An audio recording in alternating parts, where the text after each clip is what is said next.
The past few years have not been kind to retailers. We got declining sales, high commercial rents, and a lot of shifting shopping attitudes.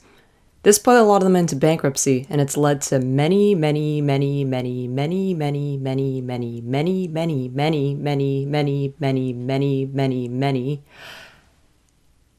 store closures. I'm giving up on trying to sell you things that you ain't buying.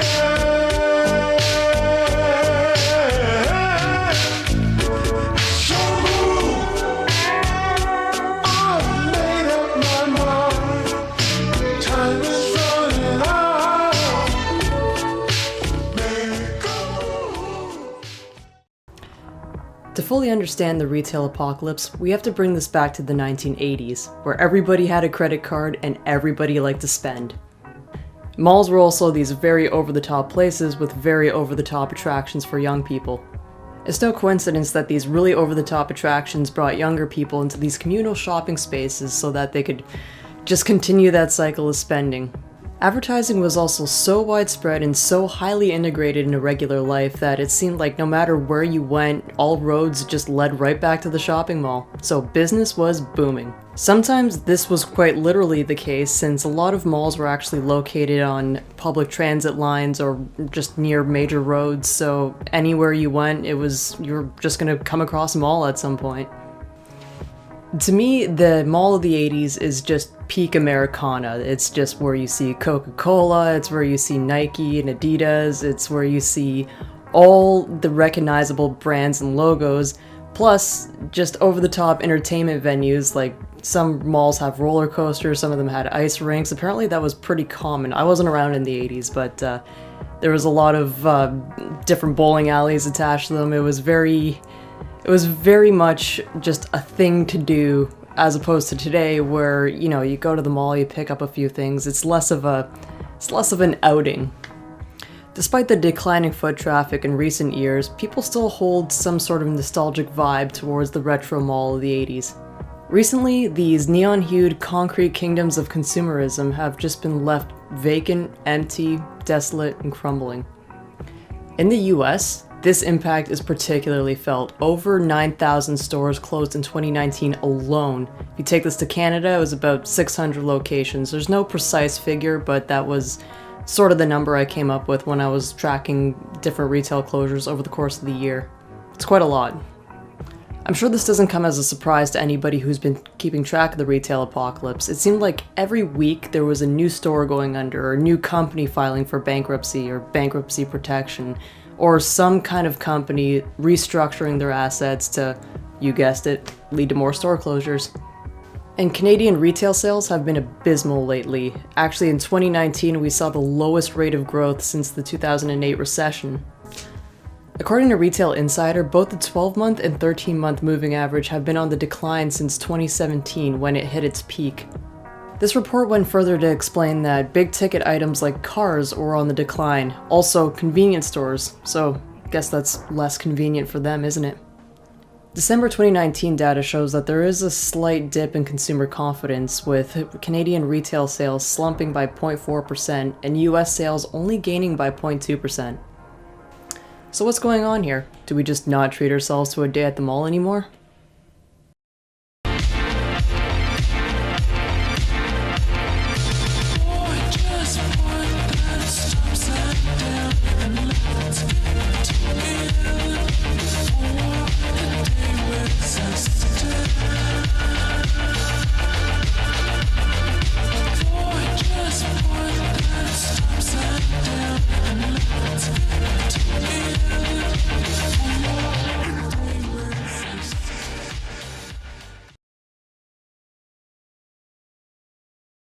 When it comes to the retail apocalypse, a lot of people like to point the finger at online shopping. While that is a factor, it actually doesn't play as big a role as you think it might. So there was a lot of different reasons for this consumer retail slowdown. One of them is e-commerce. Another one is just a decline in discretionary spending. The tightening credit cycle and the fact that a lot of people would rather service their debts than actually get into more debt is another reason why a lot of these retail stores are seeing fewer sales per square foot and just a hit to their bottom line altogether. The cost of living is already reaching unsustainable levels. If you factor in rent, cost of transportation, food inflation, just everything that you need to get by, yeah, there's not that much left over to actually spend on non-essentials, so people aren't going to refresh their wardrobe if they can't refresh their refrigerator. The tightening of the credit cycle means that fewer banks are actually agreeing to issue large loans, so that means people just can't have access to as much money as they used to be able to. So that means they need to really strategize what they're spending their money on. When credit is less accessible, the Gucci bag is the first to go. And like I mentioned, online shopping is giving more consumers more options of where they actually want to spend their money. This doesn't always just mean that Amazon is the first place to go. This could come in the form of a store that does have a brick and mortar location, but also has an online presence. So while they're still getting that revenue for their products when people shop on their website, it also means that they're getting fewer sales at actual brick and mortar locations. So they're kind of less needed. Another problem that I'm seeing more recently is heavy discounts. So when a company can't actually move its product as quickly as it anticipated, it will suddenly start issuing 50% off, 75% off, clearance sales, just getting rid of their product and letting people have it for dirt cheap, apparently. So this is a good way to actually ensure a sale, but if these discounts are so steep that it actually cuts into projected sales, then that's when your performance starts to look a little bit lackluster. Another huge problem for these retailers is the amount of debt that they're taking on. So they're actually making these expansions and taking on more debt when the revenues that they're currently commanding just aren't justifying these expansions. So opening up new stores, I know in the case of Hudson's Bay, they actually tried to expand into Germany, but their declining sales and some of their less popular stores just showed that they didn't have the capital on hand to make that move. Now, these high corporate debt loads don't necessarily mean that they always file for bankruptcy, but it does mean that they do scale back on their assets and try to sell things off. So that just means more store closures. And the reason why it usually means store closures is because the cost of owning and operating an actual brick and mortar location goes beyond commercial rents. It also goes into paying the staff, paying the maintenance fees, paying any utilities and HVAC costs. It's pretty expensive. With all these store closures left, right, and center, there's a lot of real estate coming up onto the market. Do these trends spell out the end times for retail? Nope.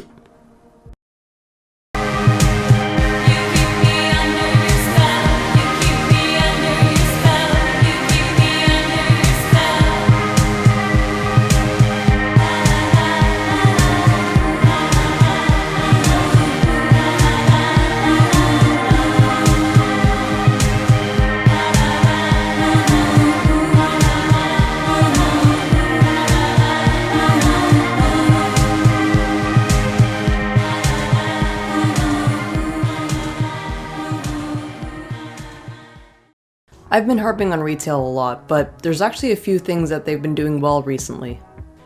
Retailers have been scrambling for a way to get more people back into their brick and mortar locations. This is where the conversation gets interesting, because then we have this trend called experiential retail. What this means is that businesses are trying to make their product offerings more exciting and make it more of an experience so that you don't just immediately default to that e-commerce option. You're actually incentivized to come into the mall and spend money. And it's not just retailers. Mall owners are actually creating more attractions to almost recapture that 1980s retro mall vibe. I like to call this the retro renaissance. This means taking on more attraction and entertainment-based tenants like escape rooms, or I think some malls in the US that are popping up actually brought back the ice rink and other grandiose attractions like that. Also, mall owners are strategically trying to repurpose their real estate, so they're less focused on these big box department stores that take up a lot of room and actually create such a huge liability when these companies go under and put on all that real estate back online. This has come in the form of renovations that actually dissected the space to make these spaces smaller so that they can take on smaller tenants, so if one of them actually does go bankrupt and has to vacate from the store, it's less of an issue for them. Also, this is a better opportunity for the retailer to take on a smaller space so they don't have to pay as much rent. What these trends tell us is that there's a value in these brick and mortar locations. A lot of people say that all shopping will be done online, but people actually like to go to the malls and feel products and get a sense of what they're spending their money on. It's that integrated experience of that boots on the ground, these are the jeans I want to try on. Not everything can be bought online. If there's anything to say about retail, it's that it's adaptable. It will find a way. The survivors of the retail apocalypse will be the companies that can identify what consumers want before everybody else, so actually meeting that demand and creating something new. Also, taking on less debt, that's a good idea. Always a good idea.